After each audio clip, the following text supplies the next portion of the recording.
women. Solomon will speak about women. feminine sex, not a seductress, not a prostitute. No, just the feminine gender. Look it up in any version and you'll understand it. You'll see it. Solomon is speaking about the feminine gender. What involves your mom, your sister, your wife, your aunt, your daughter. The feminine gender in its totality. I discovered that a seductress woman is a trap, more bitter than death. The wise man says, now that I'm older, I've discovered something, that women is a trap for man. It is more bitter than death itself. I'm going to try to explain this, but I'll read on. Her passion is a snare, of course. Her passion and his. Hers and his.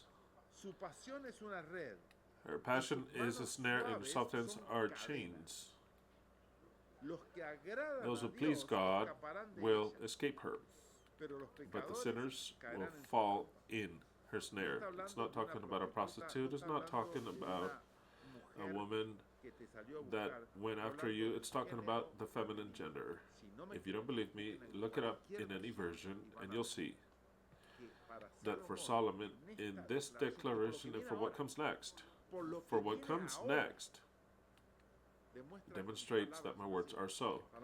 Solomon is speaking, and it looks like he's talking to men in his writings. He says, look, I've discovered that the worst thing that man has is women. It is a snare more bitter than death. Her passion is a snare, and her soft hands are chains. Those who please God will escape her, but the sinners will fall in her trap. I arrived to the following conclusion. The master says, the preacher says, actually, he says, Kohelet in the original. I've gotten to the next conclusion, the preacher says, the one writing. I've discovered it after analyzing this after all the possible angles. And he says, I know it's very difficult what I said, but after analyzing this, women themselves from every aspect possible that you can look at it, possible aspects. Although I've investigated once and time again, I see that I still don't find what I found, what I was looking for, because I'm still looking. There is only one virtuous man among 1,000, but not one sole woman. So then what was he talking about? He was talking about the virtuosity of women. Solomon is saying, I've studied this 1,000 times already. I read it 1,000 times already. I turn it around. I've analyzed it.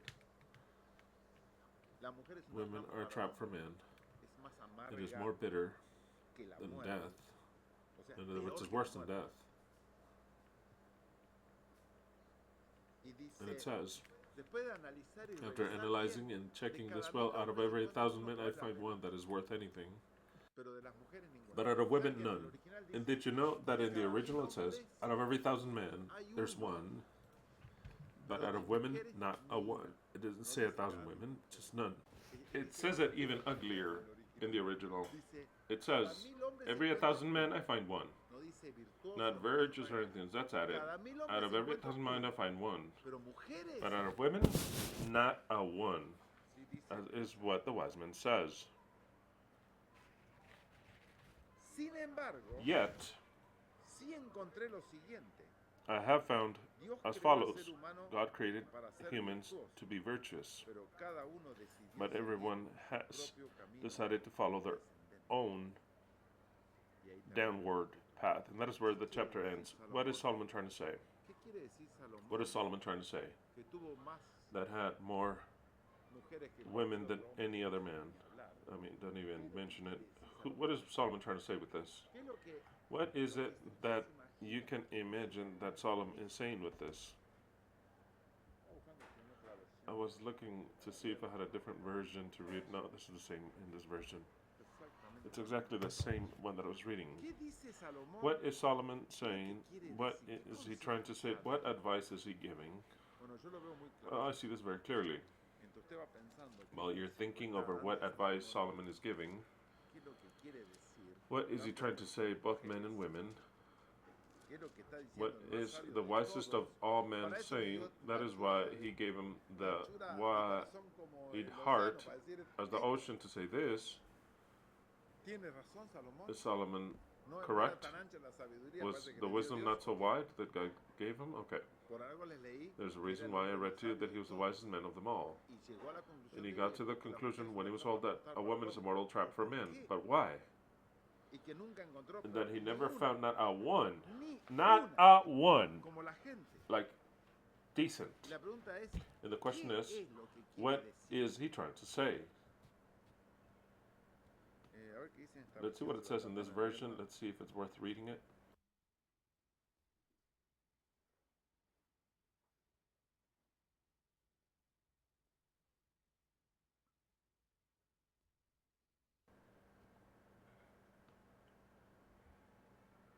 Well, here it's a bit more clear in certain things. It says, He I encontrado have algo found que something es that más is more amargo bitter que than la death. muerte. 2 Dos puntos, points. la mujer. Women. Claro, está escrito de Of esa course, it's forma written that way, que which it continúa, la continues, mujer the que woman tiende that trampas tends con el traps with the corazón. heart. No, that is not written that way. If you look at the original, it says the bitter of everything in creation is woman, because with her traps and snares she imprisons you. He that pleases God will escape her. Look at what the guy said. He that pleases God will escape her, but the sinner will fall in her snares. And more than sinner, the fool. In my attempt of finding the reason of things, I, the preacher, I have found as follows. That I have searched repeatedly and I have not found what I was looking for. I have found one man among 1,000, but not a sole woman amongst all of them. You know that is not one woman in between 1,000. A man between 1,000, yes, but no women between all the women that exist. That is what he's saying. That is what he's saying. It's tremendous. I have found one man amongst 1,000, but not a single woman amongst all of them. I've only found as follows. That God has made man perfect, but he has complicated his life.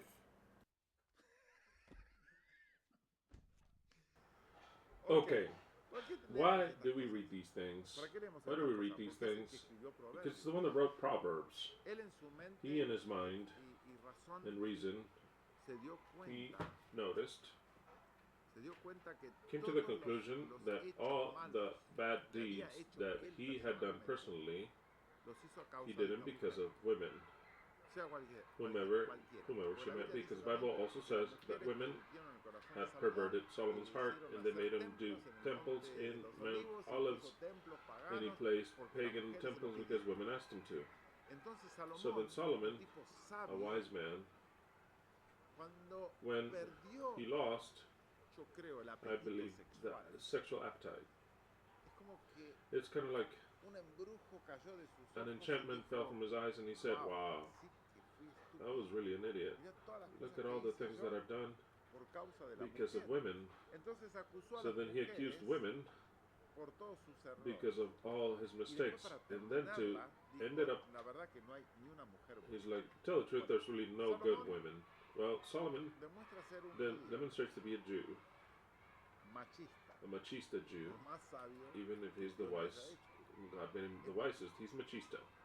I have another theory that the problem of women is the curse that she has. So then it's not the problem of the women. Solomon, with all his wisdom, does not understand the problem of women. There's a noise. Oh, is your computer? Okay, I thought it was something else. The problem of women is the curse that God placed upon her. If he had not said, your desire shall be unto your husband, and he shall take lordship over you, Solomon would not have said what he said. He said that women are the problem because she lays snares to the heart. Her snares, in other words, Her sensuality is a trap for men. What does it say about the curse? The desire, your desire shall be unto the man. If the man is the one that desires her, and she has to subjugate to the desire of the man, that curse, she will utilize it against the man. It is a curse that man needs,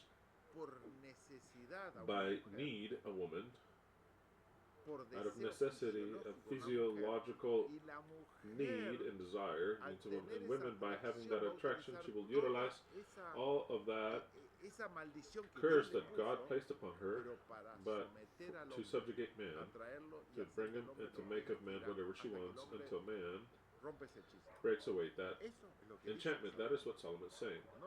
Not what I'm saying. Solomon says, I've discovered, and I've seen it everywhere, that the problem of man is the enchantment produced by women. And why does it say that?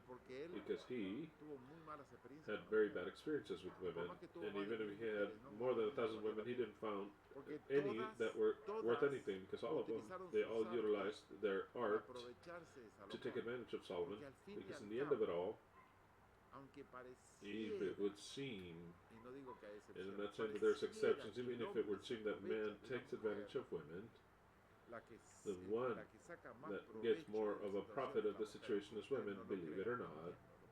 I understand, I can explain it later more. And I'm not saying now, I'm talking about ancient days, when a woman would get married with a man, the man had to provide her everything. Living, clothing, sex, protection. The man had to break his back to work, and the woman would stay home bringing up the children. The woman also always saw it like a slavery, which was, I'm not saying it wasn't, we'll talk about this in other subjects because it's good. I have a per se theory of what has taken place from before and now, but women, it would seem to be subjugated, but actually the one that was subjugated was the man. The one that was dominated and ensnared was the man. The man had to work like a donkey and to provide everything for her, except that from the point of view that you see it, and don't misinterpret me, you're going to see how the subjugated woman, but from the point of view that you see it and you change the lens, you'll see that the slave was man that would work for her, that would die before she would, that would spend his everything for her, provide everything for him. She would just give you a little bit of pleasure and would tend to her home, but her home was, it was his responsibility to provide and sustain. The work of man, even if they tell you in history whatever they want to tell you, it's always been a lot more difficult, the life of man than women, that by far. And that about the woman violated, she's never died for being violated or abused or anything. No, they over-dimensionalized women, that if the husband touched her over, now it has turned around. The tortilla has turned around. But women never had that problem. Oh, my husband violates me, he abuses me. It was part of the function that women had. But even though women right now maybe are hating me, the one that would break their back, it was not women, it was man.